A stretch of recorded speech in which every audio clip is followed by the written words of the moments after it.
The NextEra and Hawaiian Electric Company merger is a good thing for the state. But I also want to talk about maybe a personal opinion as to why I personally think partnering with NextEra is a good thing. And in order to do that, we're going to give you a little bit more background on maybe my work experience and my experience here at the Hawaii Electric Light Company. Like Sherry said, I graduated from High, went to the University of Hawaii at Manoa, got my electrical engineering degree, and then was recruited by Lockheed Missiles in Space to go work on the Hubble Space Telescope project. And that was a really good experience to work on that. Got exposure beyond Hawaii. That was a great opportunity. When we were close to launch, Lockheed Missiles in Space and do defense projects, I felt that I could add more value coming back home. So I didn't move on to the next project at Lockheed Missiles in Space. I came home. And when I came home, what I did in the business that we talk about there is I actually took my dad's TV sales and repair business over. He was retiring, I took it over. I grew up with my dad repairing televisions and going around meeting with customers. And that's how I got my interest in electronics. That's how I got my electrical engineering degree.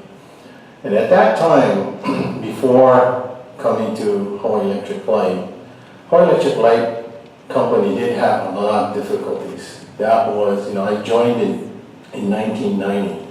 And back in 1990, we did not have enough generation to meet the peak. So there were often times where we did not have enough power in order to serve the customers. We actually had to resort to rolling blackout. And in addition to that, we needed to make a lot of modifications to our transmission distribution system. We had to do a lot of rebuilds. All of the equipment that we needed to monitor our system and protect the system if a tree branch fall across the line, those all had to be replaced. We did nearly 100% replacement of our protection, what we call our protective systems, all of that equipment. And at that time, we were ahead of the industry. We were adopting what we call microprocessor-based relaying in order to protect our system. It was far ahead of the industry at that time. And that was a necessity because on an island system, if you don't remove these problems quickly, you can have total system collapse. So, my early part, that's why I was hired on as an electrical engineer to come in and help resolve that problem. Coming from the mainland, working for Lockheed Missiles in Space, maybe I came in with a little bit of arrogance. I thought the utility business was not as complex as aerospace. And what I found, I really found that it was much more complex. You have all the elements. You have communications. We have our own microwave system, a fiber optic system, utility owned. We have the grid itself to meet. We have all the monitoring and control system. That was a complex system, and we over the years essentially did 100% replacement of all the devices. So going from having all of those problems, adding generation, rebuilding the system, changing out all the control and protection system over the years, we've significantly made improvements. But that's just to get us to where we are today. And over the years, instead of putting in fossil fuel generation, we've been doing a systematic replacement such that the new generation has been renewable, so that we've gone to a point where we're now 47% renewable. That's almost half of our resources from green resources.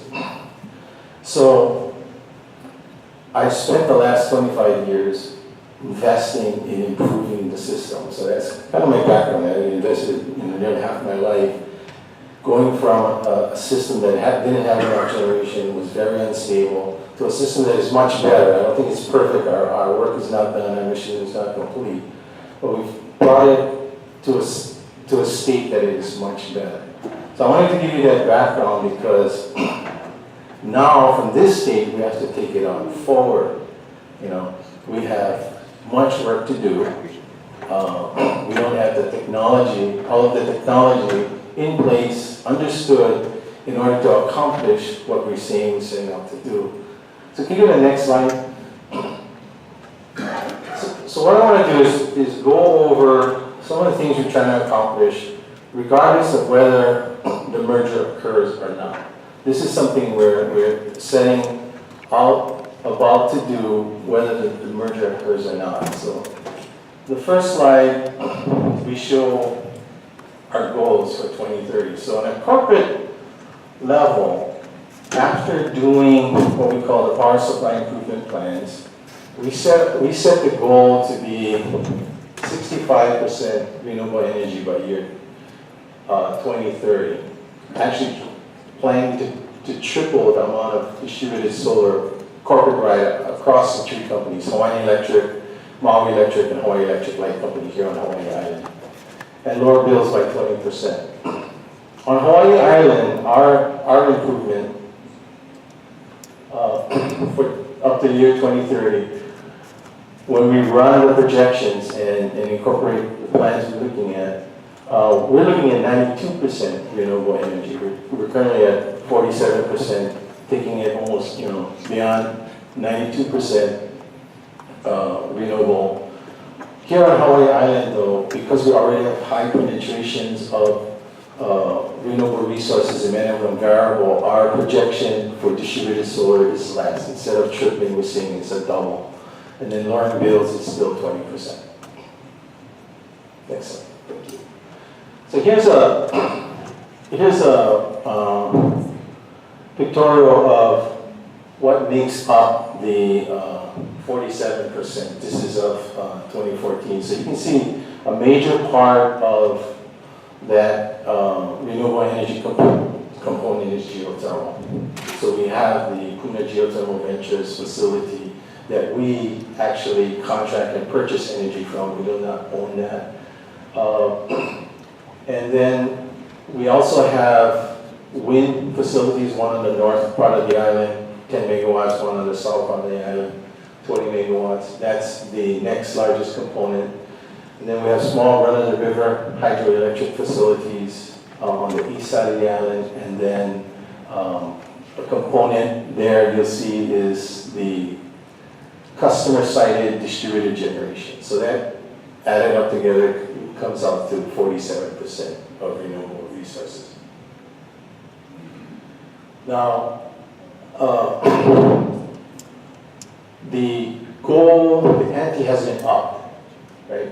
The new goal now is 100% RPS by year 2045, and that's the recent bill signed into law by Governor Ige that now takes the renewable RPS percentage up to 100% by year 2045. And I think in the flyer, one of the questions was, is it realistic? Can we get there?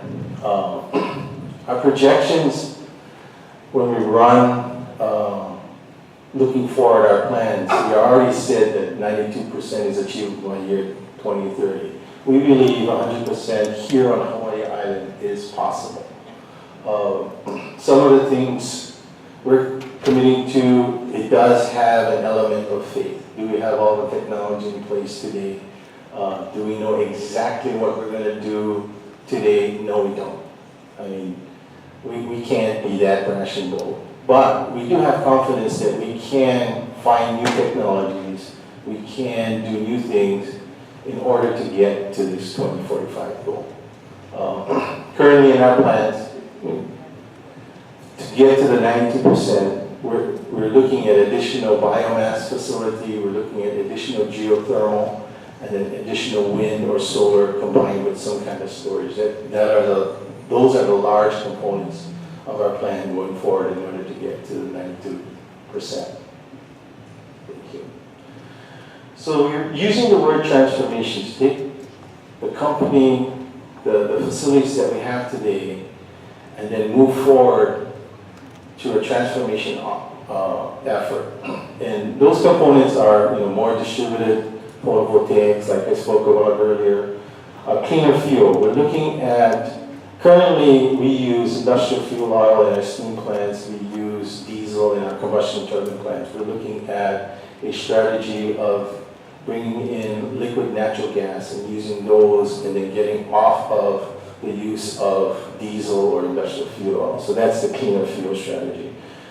Greener power supply, I talked about some of the strategies, more wind, more possibly central station solar, more biomass, even maybe more hydroelectric. So that's greener power supply. Grid modernization, I talked about all the improvements that we made over the years.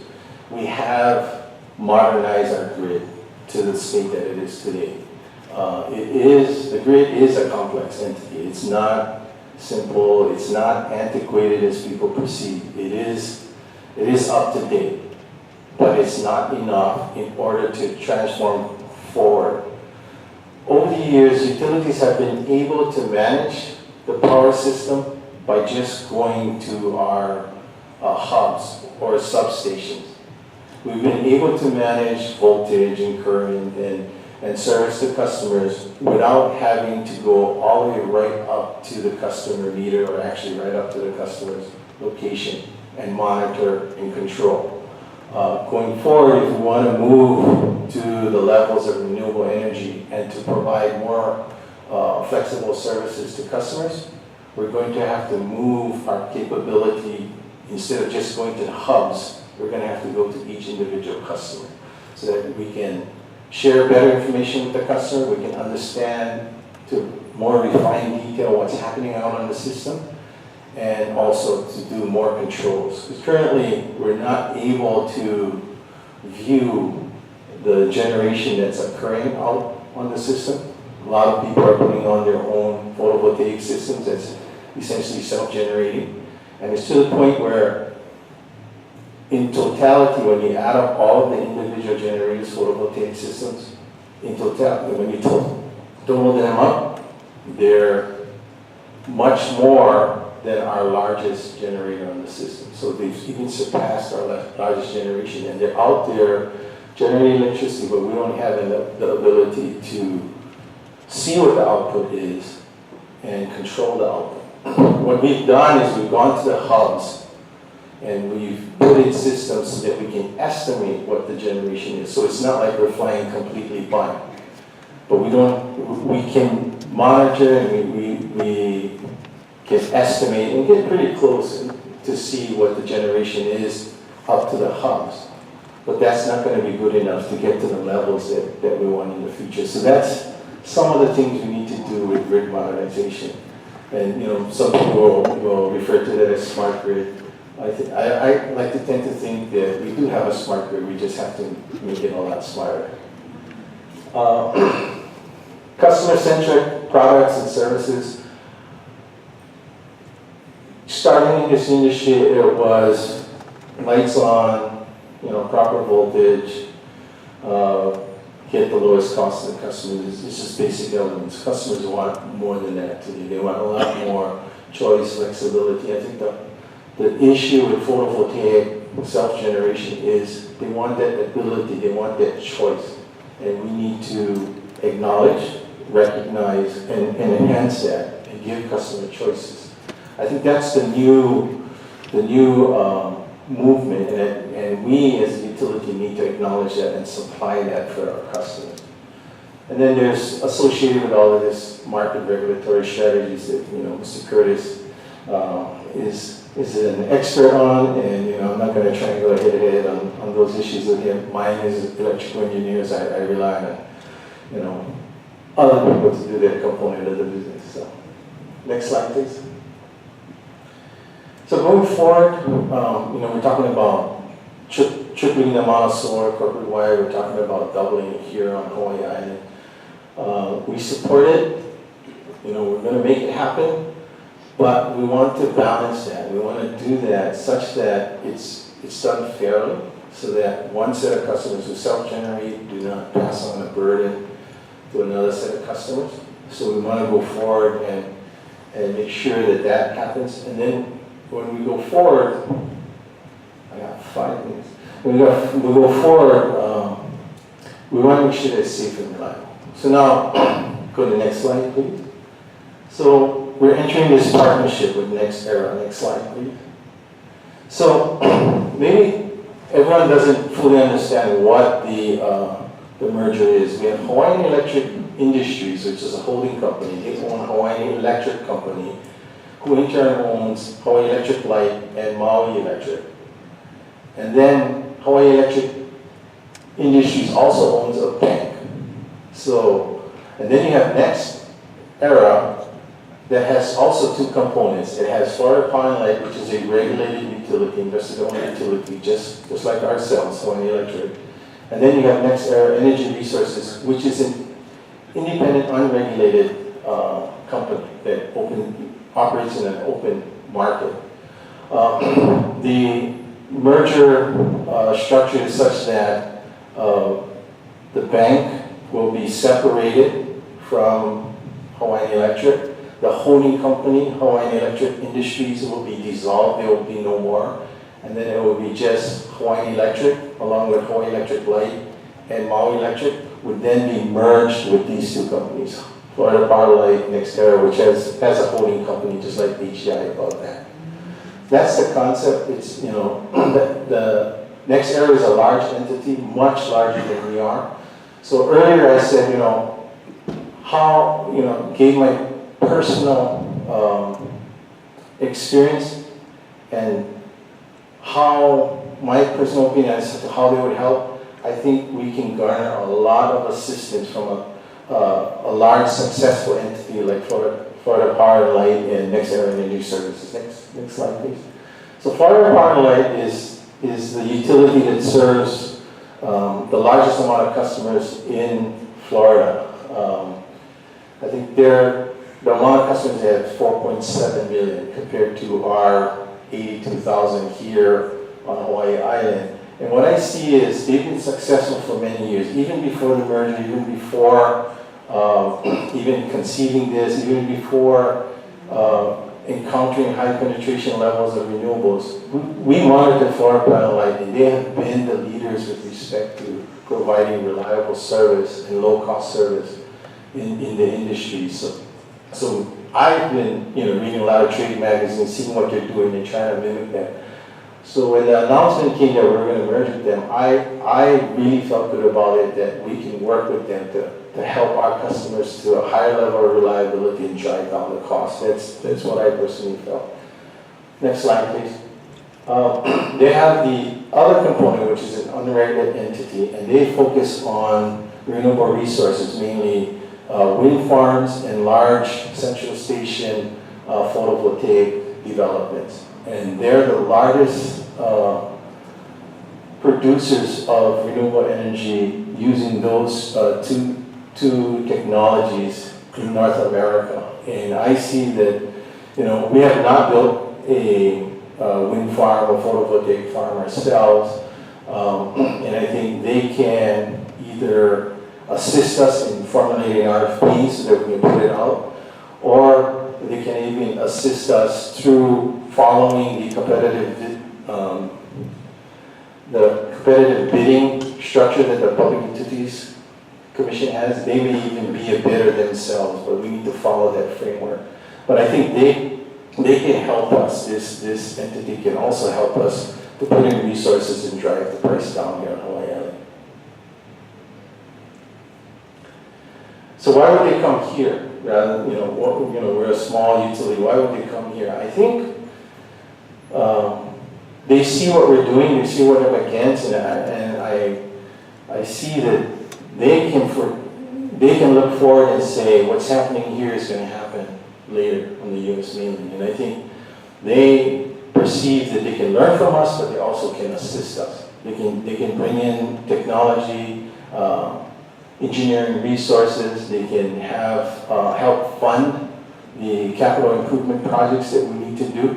So partnering with them, they can learn from us. You know, we have very talented engineers here. I think we're very progressive. You know, our engineers go throughout the world to go speak at conferences. They're sought out from other places in the world to figure out how did we get to 47% renewables. Other people see what we're doing and they just can't believe that we've gone that far. So, our engineers have spoken in Italy, they've spoken in Spain, they've spoken, in Germany, throughout North America. They've been to Singapore, I've been to the Philippines. So I think that's what NextEra recognizes, that there's a lot of expertise, there's a lot of learning already done, and then we can partner and make this much better and achieve the goals that we're setting out to. And I'll skip the last slide. Well, we're at 20 minutes. I'll give you 5 more minutes, and then each of the other two get 25. Does that work for you? Take 4 more minutes. Okay, so the goals I set out, I laid out where we're going to do with or without them. I think it's going to be much better doing it with them. I've been here 25 years. It is a challenge. Many times we are in the forefront. The kind of penetrations that we're doing with photovoltaic on distribution circuits is kind of unheard of. We're progressing out there, and I know that's a frustration to many customers because they want to do their own self-generation. But we engineers want to make sure that it's safe and reliable for all customers. So many of the times the delays in interconnecting distributed generation is for us to find technical solutions. I think partnering with them will help us to get to these technical solutions much sooner, much faster, and drive down costs a lot better than we can do ourselves. I think we can get there ourselves, but I think it's much better partnering with a company like NextEra. That's the way I see things. Okay, Thank you, Jay Ignacio. Appreciate it. Let's give him a round of applause.